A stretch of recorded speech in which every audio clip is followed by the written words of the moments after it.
আজকের দিনটা ছিল অনেকটাই অন্যরকম। তার উপরে ছিল রবিবার। আর হলো যে আমি তো বাড়ির কাজকর্ম সেরে বসে পড়েছি রাঙালু আর মুগ কড়াই নিয়ে। কারণ এইগুলো সিদ্ধ করব। আমি মাসের মধ্যে একটা রবিবার আরকি পালি। তো আজকের রবিবারটাই আরকি আমি করছিলাম। আর যেহেতু লুচি, পরোটা খেতে আছে কিন্তু আমি ওইগুলো খাবো না এত গরমের মধ্যে। এমনি আমার শরীরটা খারাপ, তার উপর ওই জিনিসগুলো খেলে আরও শরীর খারাপ করে যাবে। সেই কারণে শুধু ওই রাঙালু সেদ্ধই আর হলো মুগ কড়াইটাই আরকি খাচ্ছিলাম।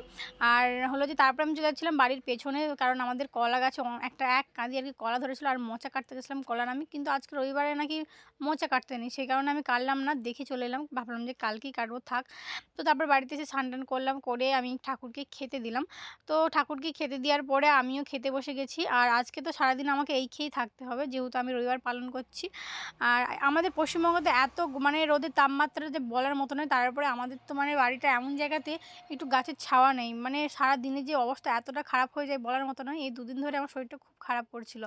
তারপরে আরকি মা আমাকে ওষুধ এনে দিয়েছিল, কারণ শরীরটা খুবই খারাপ। তারপর ওষুধটা খেলাম আর আমাকে ১ কাপ দই এনে দিয়েছিল। এই দইটাই খেলাম। আজকের ভিডিওটা এতটা। আবার পরে ভিডিও দেখা হচ্ছে। টাটা।